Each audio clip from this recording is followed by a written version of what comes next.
Or I mentioned to do that when we get back into live meetings. Good afternoon. My name is Ces Butner, and I have the honor to serve as this year's president of Rotary Club of Oakland. Founded in 1908, the Rotary Club of Oakland is the third oldest club of some 35,000 Rotary clubs throughout the world. We are a community of 300 men and women from all walks of Oakland civic, commercial, and community life, committed to Rotary's motto of service above self. I'd like to welcome you to our 5,337th club meeting. For over 111 years, we have welcomed Rotarians and guests from around the world to our club meetings.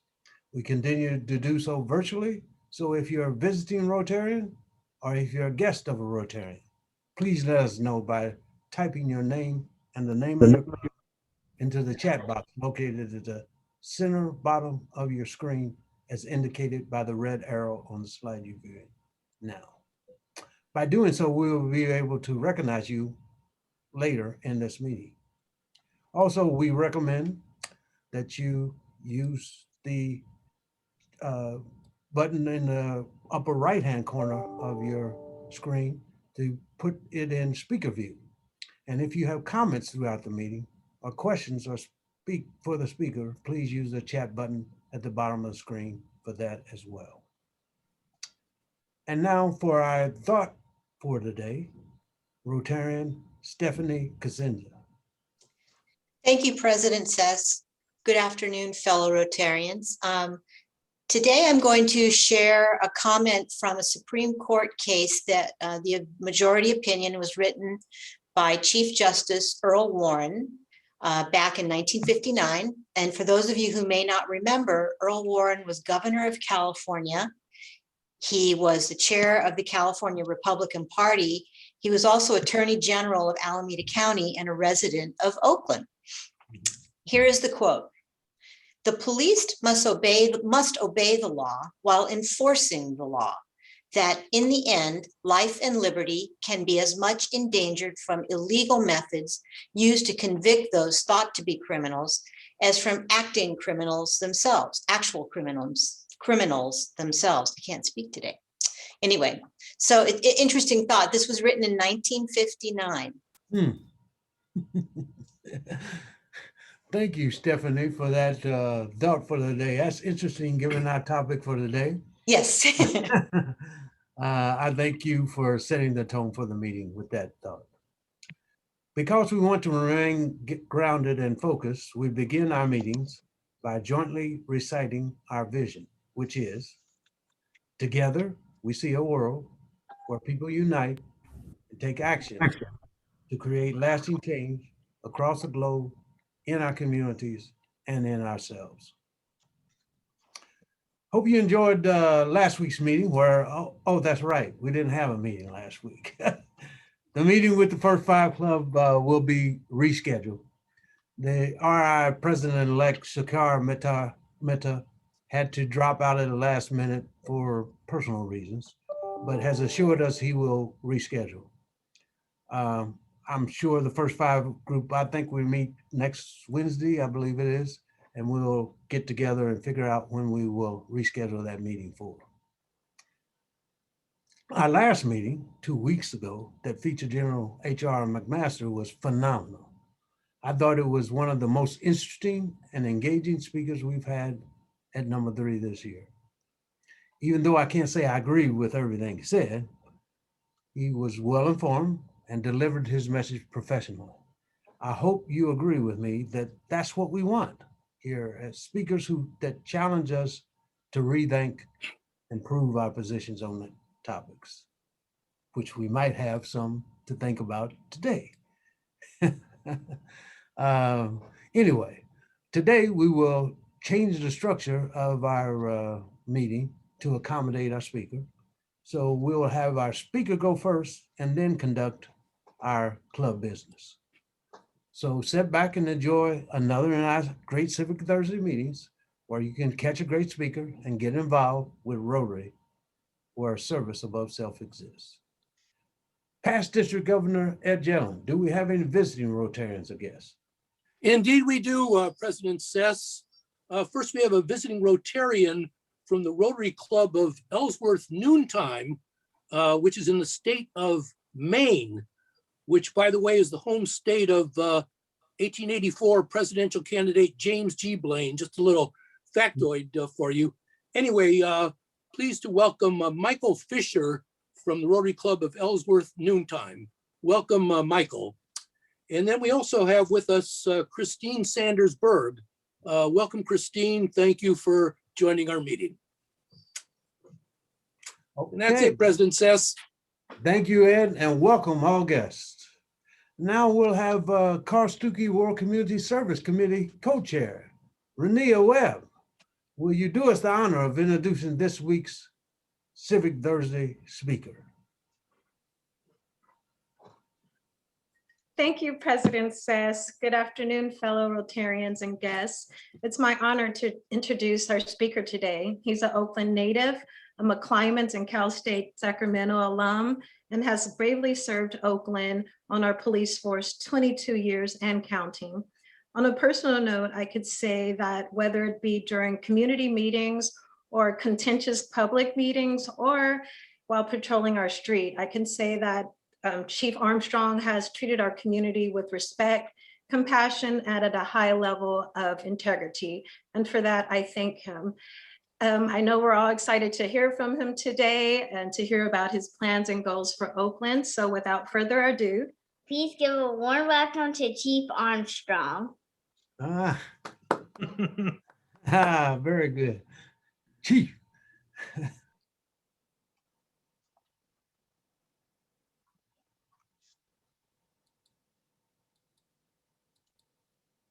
I've been muted, Chief.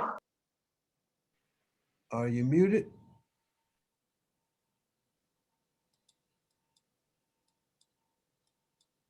Hello.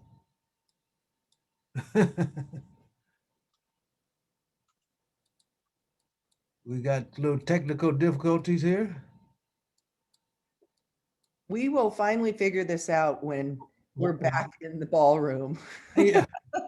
And we're going to be back in the ballroom soon. We're going to try that. This is so funny. Actually, we had a meeting last night to try to get back into the ballroom. Cool. To try to work out the technical problems that we'll have. Have we been paying rent there? Beg pardon?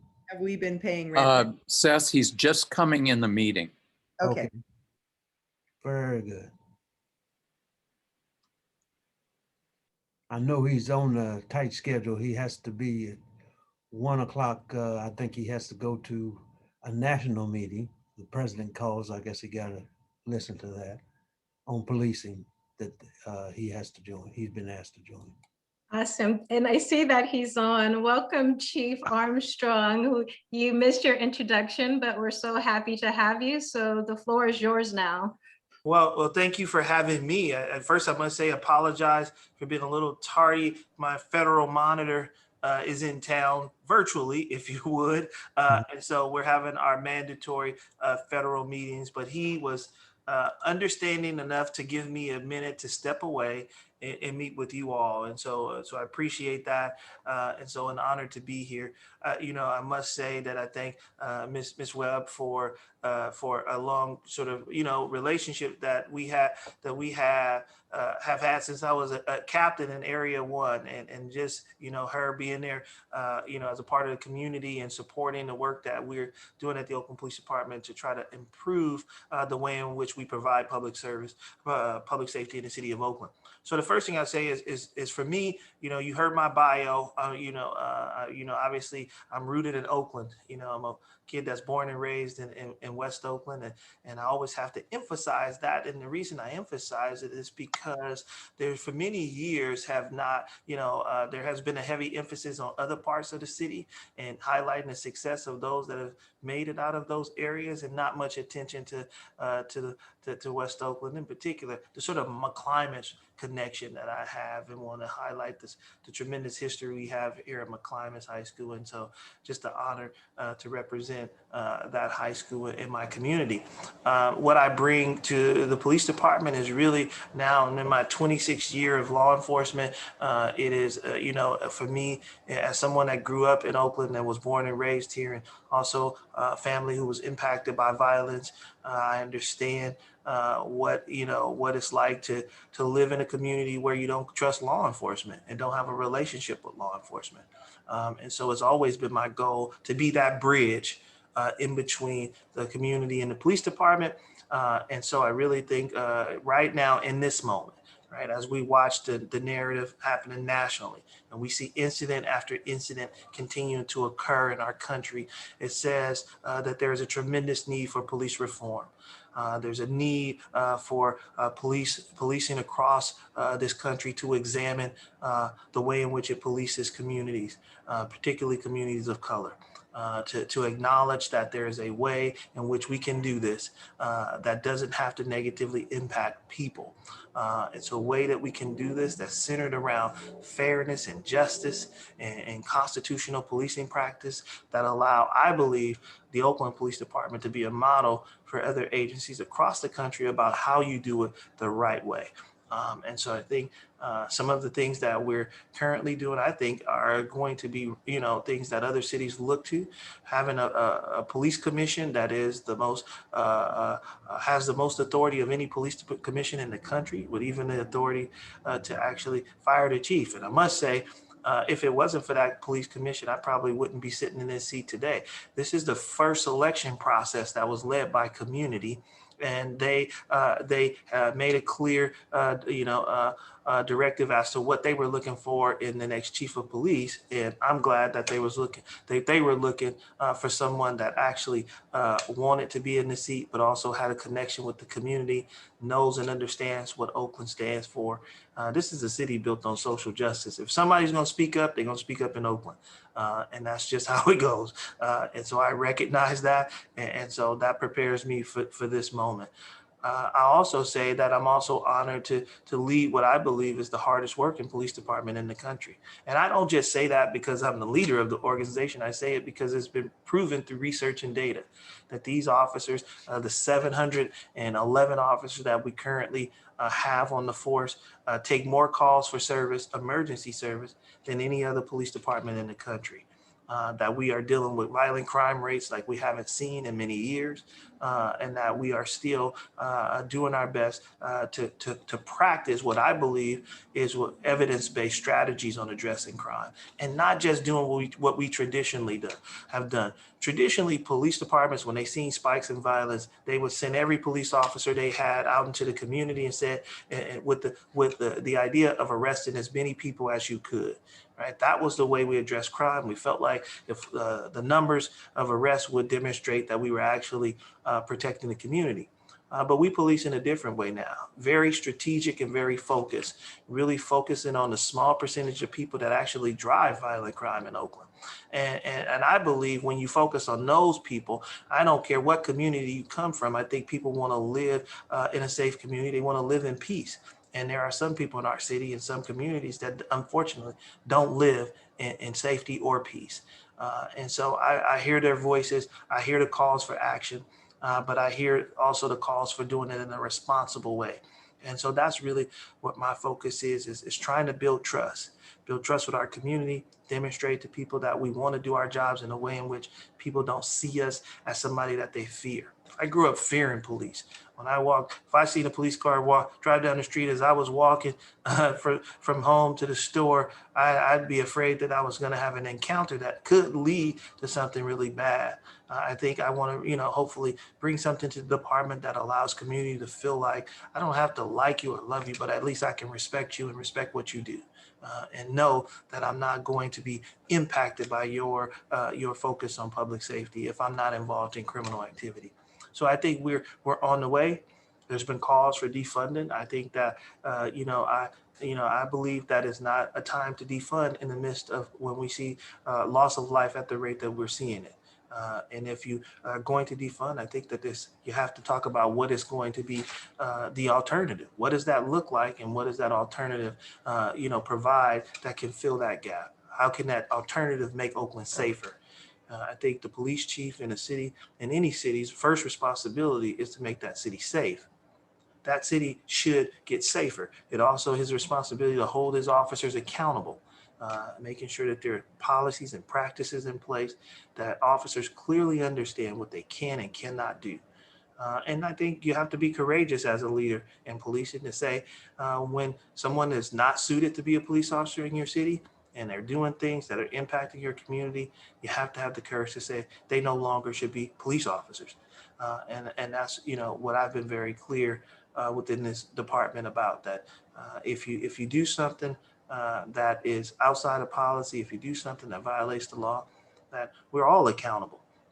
And that accountability starts with me and my willingness to say what's acceptable and what's unacceptable.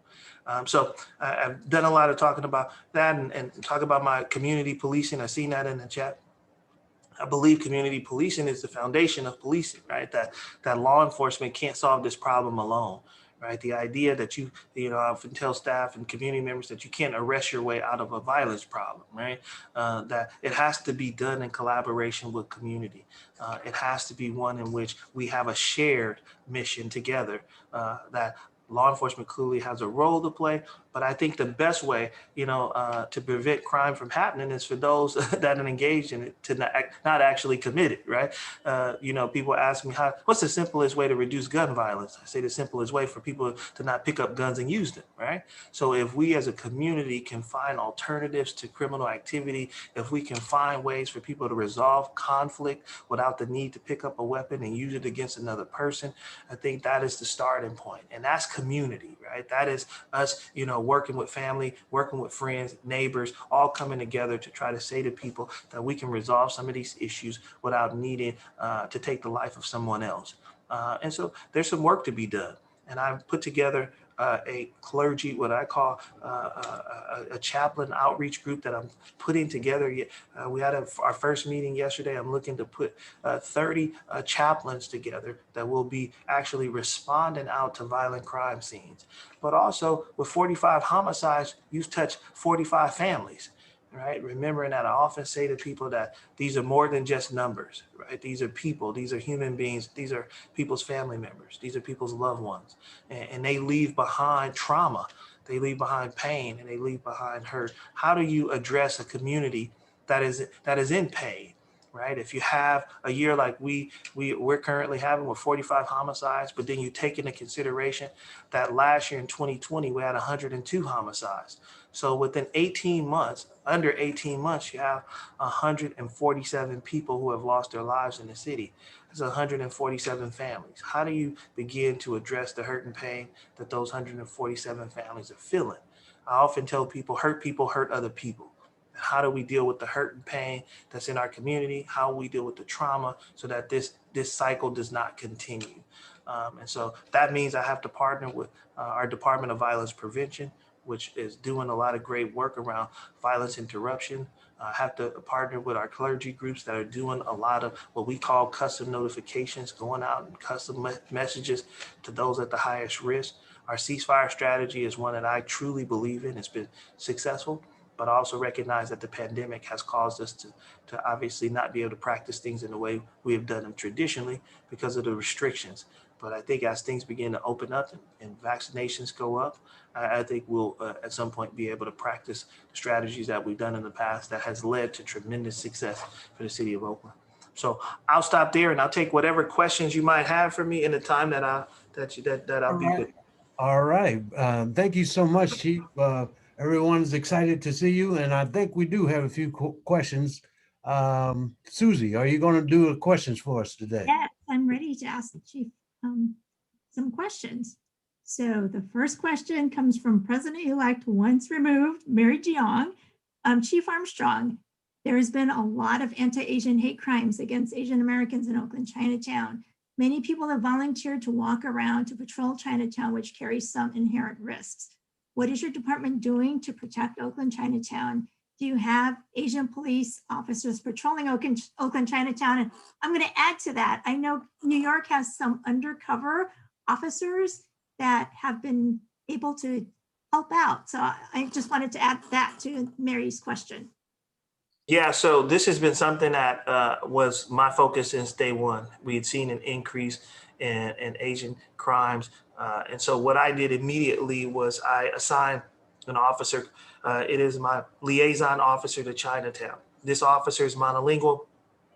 This officer speaks Mandarin and Cantonese. That officer is on the ground. She's been there for maybe 3 months, almost 3 months now. And she's been going throughout Chinatown and even in Little Saigon, meeting with community members and businesses, talking about how people can better communicate with the police department, how people can safely, manage these sort of situations, how people can provide safety tips for their businesses, and helping people understand sort of what this process looks like. One of the things we learned through this process is that those that don't speak English as their primary language sometimes don't feel comfortable calling on a 911 system that is not designed to actually provide them translation immediately. And so there's a process to go through. They also, sometimes don't trust people, don't trust, other law enforcement. And so what we've done by putting Officer Mei Fu there, who is our liaison officer, she's on the ground working with community. We've also seen a great presence of community volunteers. And we've been working with those community volunteers as a presence, a visual presence in the community. They've done a phenomenal job of being there to have a high presence to prevent or deter people from coming into Chinatown committing crimes. We've also increased our presence there with deploying additional resources there. The data shows us that we've seen a significant drop in crimes in Chinatown over the last month and a half. And so as a result of our response to the incidents that occurred in Chinatown, we've seen some success. That doesn't mean that there aren't other crimes that are happening in other areas or throughout the city of Oakland. I think crime has impacted almost every neighborhood in Oakland. I think, and so it's not that we are valuing one neighborhood over another, because what we see is that sometimes when you have a heavy presence in one area, it actually displaces crime to another area, right? And so we just continue to encourage our community members to call in, provide us those crime reports or those incidents that may have occurred, but also share video. We think video has been the most important evidence that we've been able to use to actually identify the people responsible for this. And what we know is that there is only a small group of people of repeat offenders that continue to focus in certain areas, and video evidence helps us identify who those individuals are so that we can make arrests. And so just a statistic is that, we so far during this period since I've been here, we've made 3 hate crime arrests. And that's not typical because, you have a lot of hate crime incidents, which means people say hateful speech, people call people names, people, say the most inappropriate things. And then that isn't necessarily a crime. But when we've actually seen hate crimes, meaning that people are actually motivated by hate when they commit these crimes, we've seen that and we've actually made arrests. We've even made arrests on people who have threatened to commit hate crimes online and in social media. So we are looking at it from a holistic perspective to address hate. And we're also partnering with our Alameda County District Attorney's Hate Crimes Task Force, which DA O'Malley put together to actually help us address hate crime in our community. Thank you. Great, thank you. So Alita Scola mentions that at her Galleria Scola, she arrived the other day to broken glass and merchandise being stolen. And that she said that she's been disappointed because there's been no visual presence of police officers as a deterrent to crime. And I'm mentioning this because she has actually brought this up at several meetings. Yeah. So I know you just mentioned that it's a displacement issue if you move from one place to the other, but she's wondering what can be done so that she's got more police presence.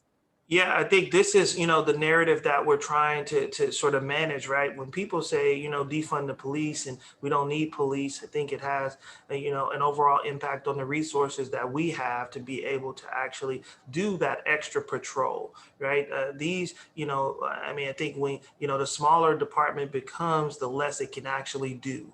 And when you have this level of violent crime in a city, you have to prioritize what it is that you're going to work on, right? I think, this idea that less equals better, I think is never proven to be effective or a good strategy for anything, right? Less money means that you can buy less product, right? Less police officers mean that you can do less policing, less patrolling, less presence. And so I think while people, sometimes believe, I think we all would like to live in a community where we need less law enforcement presence. I just think that the honest reality is that we're not there in the city of Oakland yet, and that we still have communities that are being victimized. And in order to address those things, we have to have law enforcement presence to identify those that are committing those crimes so that we can make those arrests and hold people accountable. And so I think, again, with the proper resources, we definitely will increase patrol, but I think it's going to be a budget issue for us as to what is the city going to cut or where they're going to allocate dollars and what our resource deployment will look like. This is a big city. I think people think this is a big city with a lot of big city problems. I think, we have the smallest police department of any city this size. This city is hovering around 440,000 people, and currently we only have 711 police officers. And if you did the math, essentially we are deploying 105 police officers a day to police us, and that's on a 24-hour period, 3 shifts a day, 35 officers per shift. In 35 officers trying to patrol in a 10-hour period, 35 officers trying to patrol a city of almost 500,000 people is very difficult, particularly if that city has problems with violence and shootings and robberies and other serious assaults. So I think we are, I'm trying to sort of, I'm trying to really balance, the fact that I have to prioritize what we work on, because I'm working with a small set of resources to address some really large problems. What is the number, Chief, that you would like to require the city to have? I try a lot. The city doesn't like me to answer that question because it requires a financial commitment. I'll say, that I think it's a balance of both, right? I think that proper resources with a lot of community support and problem solving, so that we can solve enough problems that minimizes the need for additional law enforcement. Right. I think it's just a matter of strategy of how do we want to address this problem. If we can fix some of the systemic problems that cause people to be involved in criminal activity, I think that's also a solution, right? If you can get to the root cause of why people are actually involved in criminal activity, why people are robbing people, why are people shooting people, why are people so violent towards one another? If we can start coming up with holistic solutions to crime, I think that's the better way to address it and probably the least costly. Next question. Thank you. So Mike Murray is asking, Chief, has the police commission given thought to what public safety roles can better be performed by someone without a gun? For example, mental health situations. Yes. So one of the Reimagining Policing Task Force initiatives, really is the creation of a macro program, which is essentially a program that is a non-police response to those that are suffering from mental illness. I think that's a program that I think will be well accepted. I think law enforcement is probably not the best response to those that are suffering from mental illness. I'm trained as a police officer. I'm not trained to be a clinician and addressing mental illness, but I can assess if somebody is in need of medical treatment. And so I think that's a difference. And I think we welcome having an additional resource to address those particular issues. So, if that was something that was taken off our plate, I think that would be great. But I want I always tell people I want people to have a realistic perspective on this, though. When a community member or a family member or a friend calls into the 911 system and says that I want you guys to come out and deal with this mentally ill person or somebody who is having some crisis moment, a moment of crisis, it's not because that person is not violent. You wouldn't call the police if you didn't feel like there was some threat there, right? You wouldn't call police if you didn't feel like you were afraid in some way. I think if you felt like it was just a mental illness issue that was not related to violence, you would probably simply ask for an ambulance. And so I think we're going to have to, pilot this and figure out how does it work, because I know that when people call, most of the time, the calls that we respond to, they're associated with some potential violence. Not always, but there is a minimum, an assessment of potential violence. I got time for one more question. Yeah. I think, because I know you have to leave. Yeah. Somebody put in here, what is the one change OPD police union could make to more efficiently and effectively deploy the number of sworn officers that we do have? Well, I think, if you look at the manner in which we deploy, I mean, we are short everywhere. We don't have enough investigators to meet the volume of crime reports that we're getting in criminal investigations. We probably need another 40 to 50 investigators. We don't have enough patrol officers to respond to all of the calls for service that we have, right? And so we get close to 2,000 calls a day. I told you there's like 100, 105 officers out there. That's nearly 20 calls per officer. That is an enormous amount of calls, particularly when several of those calls are violent calls that are related to shootings and robberies and other things. And so the average call volume for a law enforcement officer in America hovers around 6 to 7 calls. We are 3 times the number of calls that the average police officer actually takes during their given shift. So the call volume does not actually support the current staffing that we have. And so I think we also have some unique problems like sideshow, right? Most cities don't have to deal with sideshows that disrupt communities, that disrupt traffic, that are also very dangerous with the shooting that comes along with it. And so I think those are problems that most police departments don't have to manage, but we have to manage those as well. And then Oakland is a social justice city. It's an advocacy social justice city. So most cities don't have to deal with the level of protest that we actually have, that we have to manage as well. And so all of these resources, this small number of resources, is trying to address an enormous amount of issues. And I think, I think people don't always understand all of the complex things we have to address within the city of Oakland. Thank you, Police Chief LeRonne Armstrong, for being our speaker today. I know you have to go early, but maybe we'll have you back at another day so you can spend some more time, because we got a lot of questions in here. Okay. We'd like to get to you. Yeah. Just send me another invite, and I'll come in and make some time for us to have more discussions. I enjoy it. Okay, this year our club is making the homeless crisis in Oakland a priority. To that end, and as our gift to you for being our speaker for the day, in your honor, we are making a donation to support our unhoused residents in Oakland. I appreciate that. Additionally, we would like to give you our centennial book, which documents 100 years of friendship and service in the third oldest club in the Rotary world. Again, thank you, Chief, for being our speaker for today. Thank you. And I appreciate the gifts. All right. And I know we'll have you back at a later date when you can spend some more time with us. Thank you so much. All right. Have a good one. Enjoy. God bless.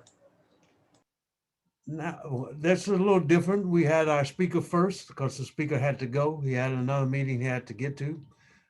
Now we'll conduct our little club business, starting with ORE President Mike Bowery has to lead us in our annual meeting we have to elect new trustees to the ORE board. Mike.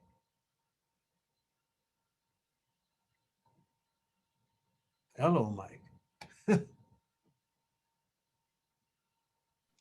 Is Mike there? You're muted. There we go. There we go. Is that better? Yep. Sorry. So on an annual basis, the membership of ORE meets to elect new trustees. And as some of you may know, all of the active members of the Rotary Club of Oakland are members of the Oakland Rotary Endowment. So all of you here today are here for our annual meeting and to vote on new trustees.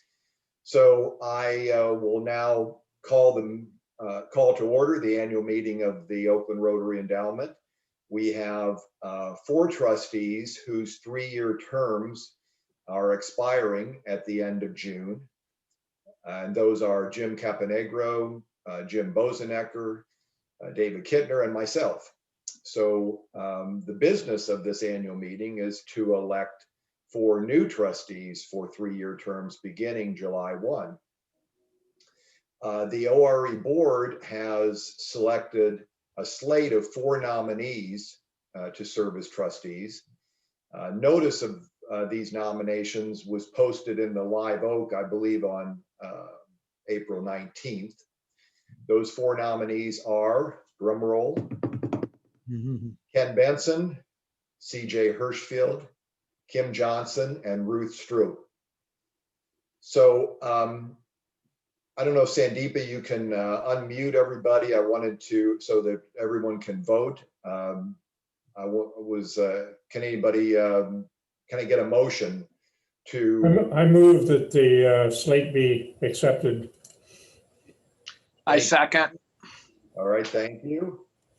So all in favor? Yay. Any opposed?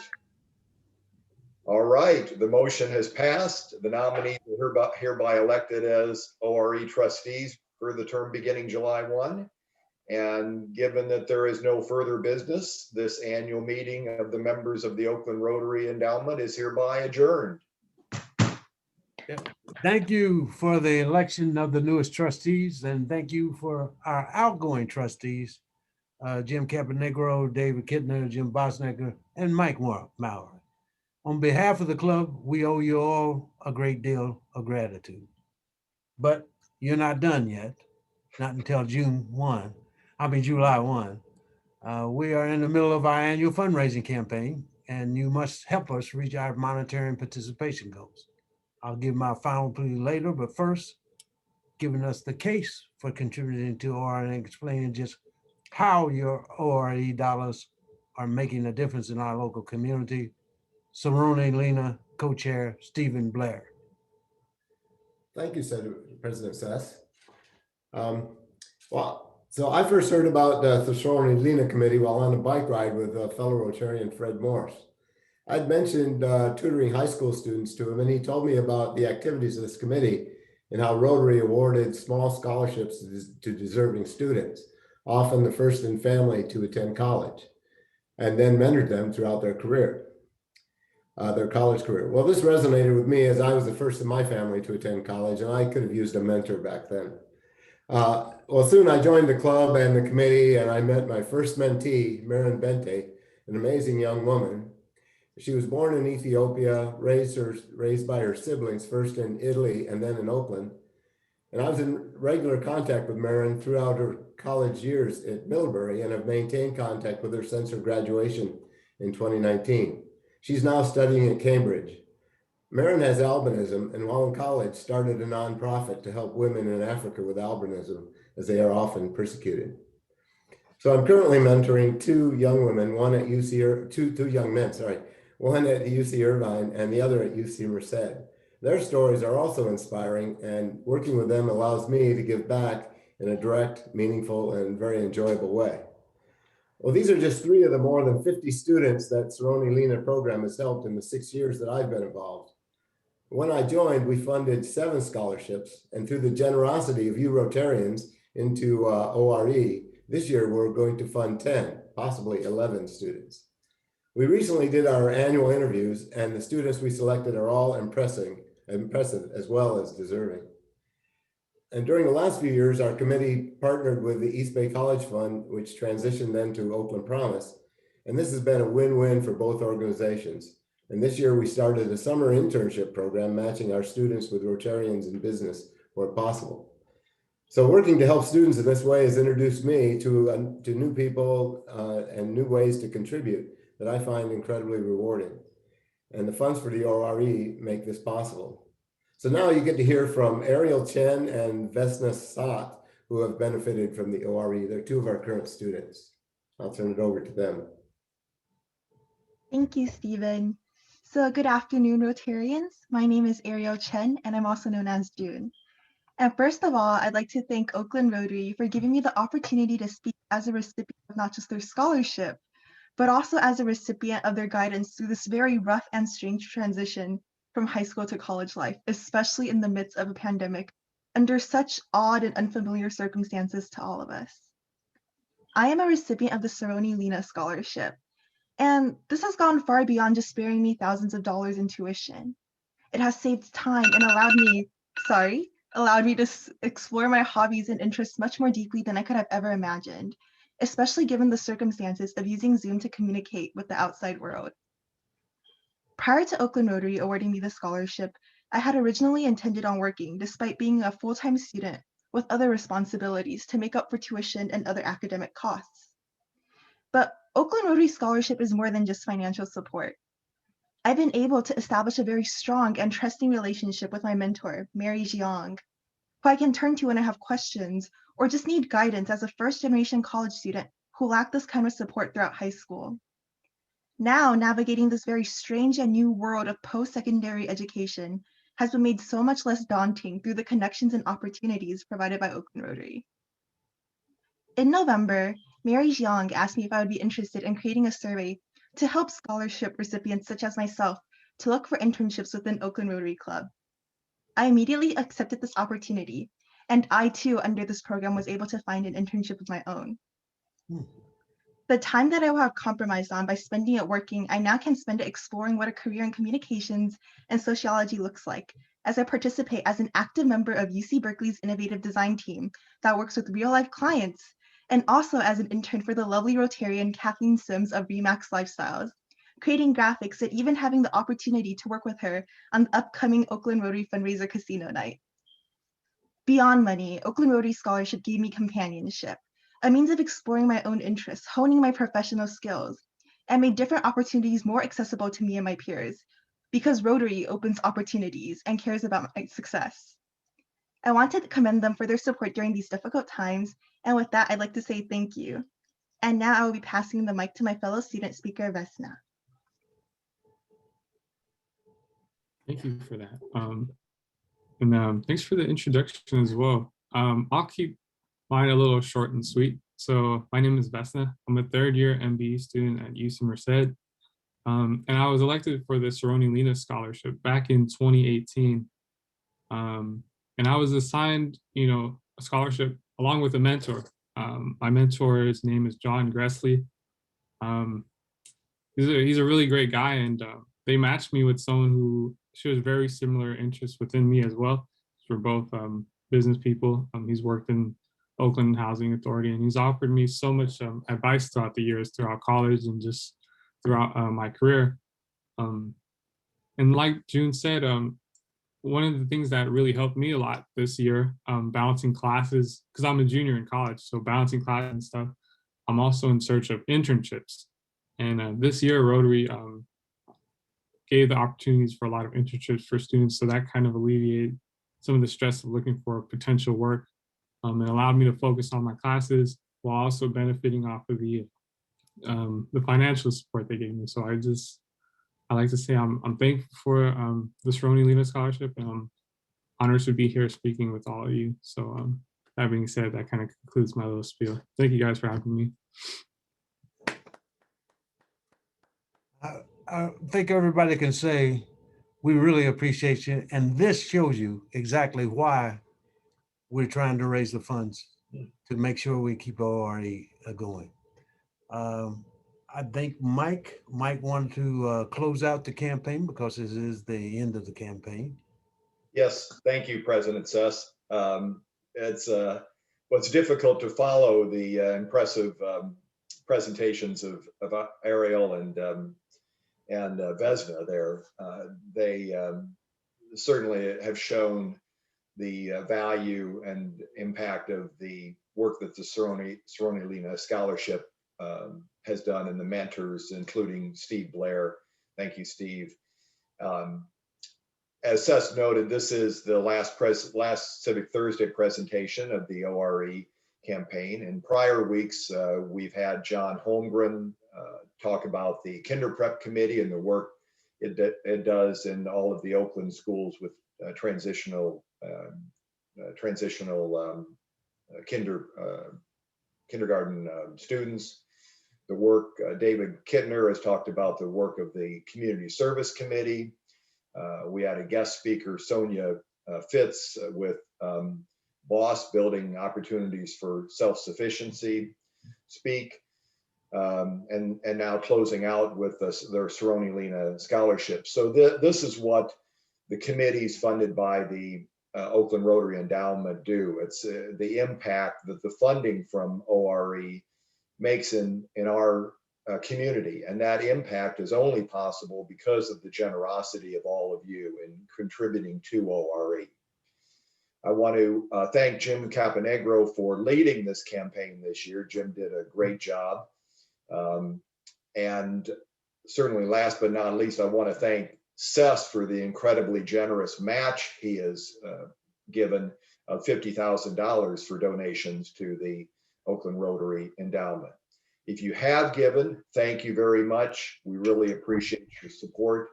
If not, there's still time. Please consider a meaningful gift to ORE to continue our community impact.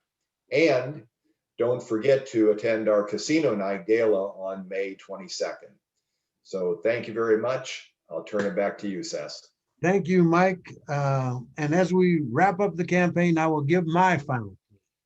As I said in my introductory video, fortunately, I lead a Rotary Club that contains many generous individuals who have already given to this campaign, making this a record year of fundraising. But sometimes it's more important than the amount of money we raise, and most importantly, about the participation. Just as we did in TRF, I'd like to get the participation of about 100% for ORE as well. With each new member introduction, I always say, you will receive your Rotary pin.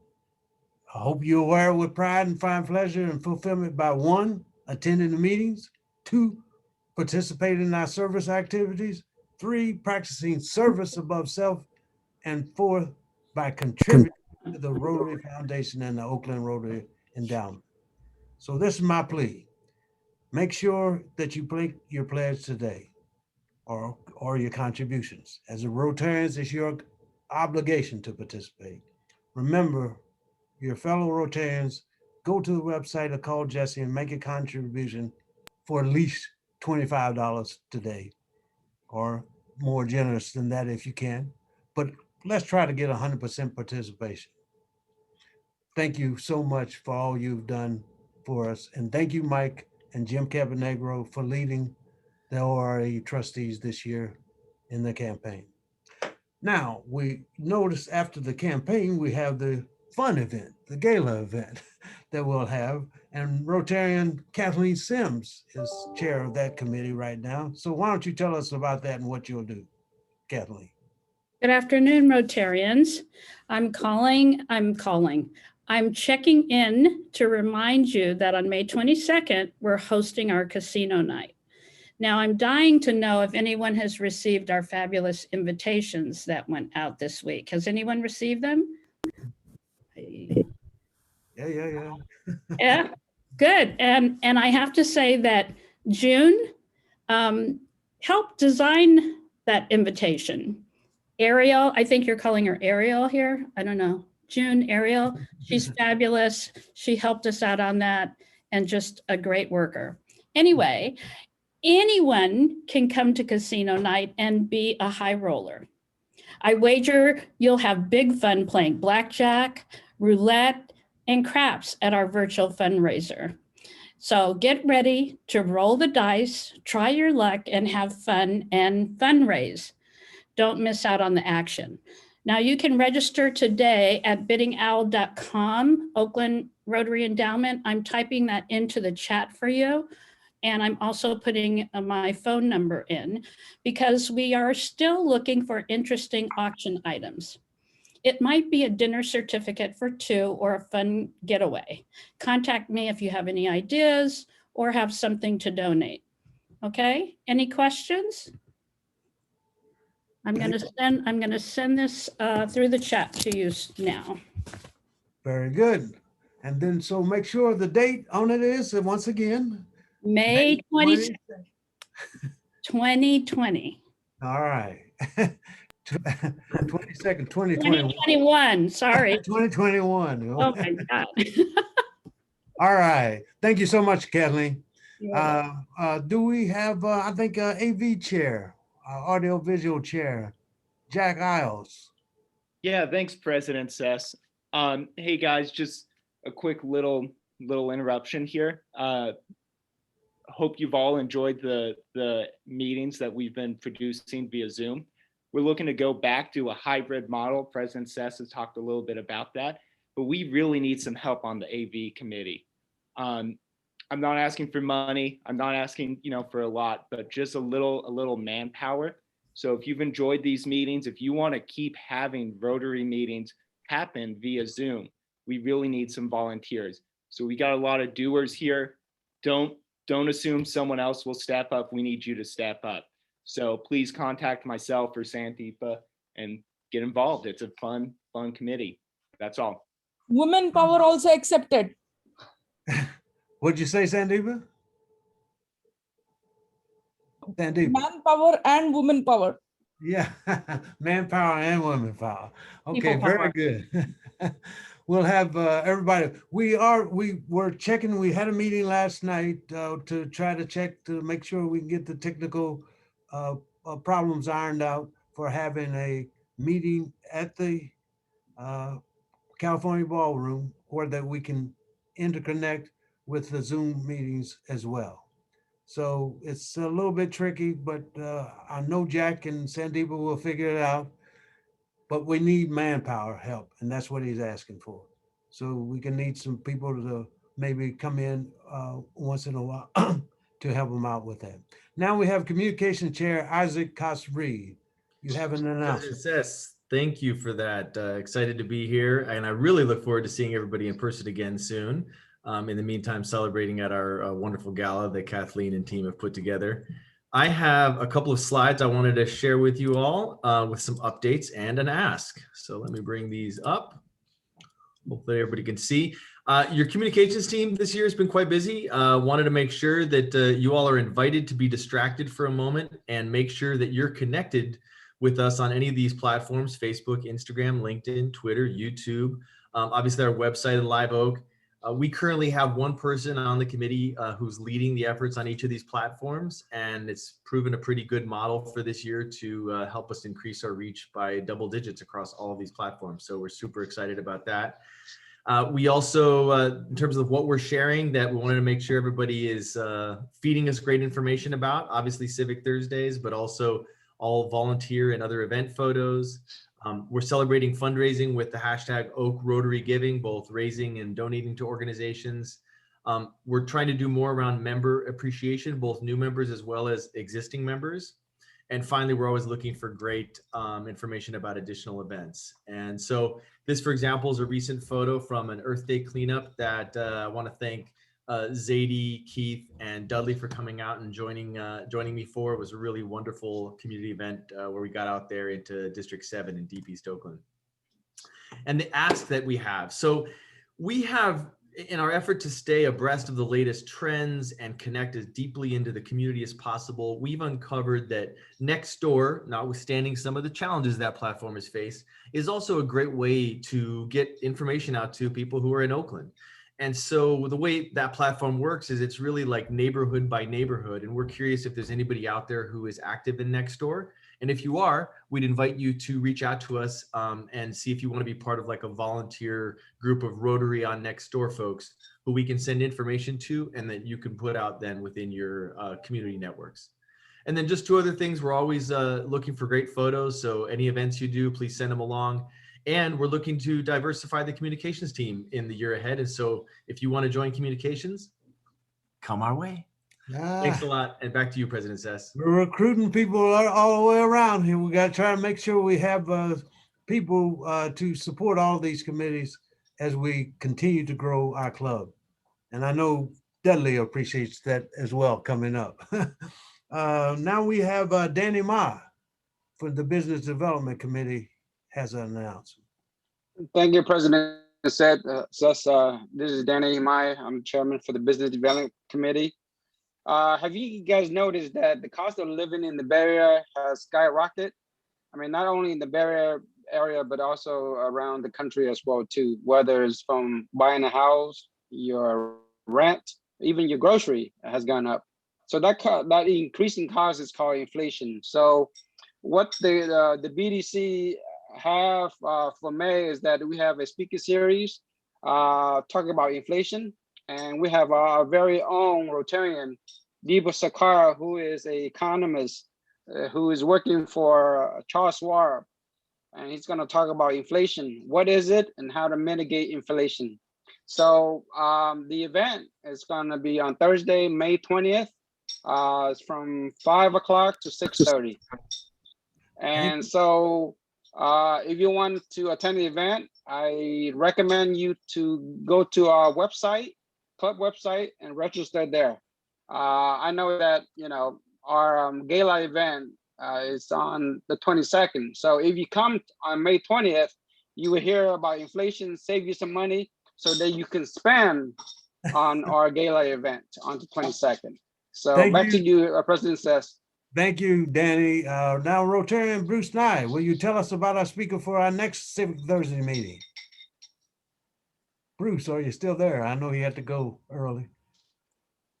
How about I do it when I can talk? Okay. Okay. And once again, fellow Rotarians and guests, good to see many of you. Well, I want to tell you, more than 15 years ago, my wife, Risa, and I were attending a friend's party where we met a guest by the name of Gary Meyer, who talked to the two of us about the Telluride Film Festival, where he was the co-director. With no difficulty, he talked us into it, and we've been there almost every Labor Day weekend, except for last year, ever since.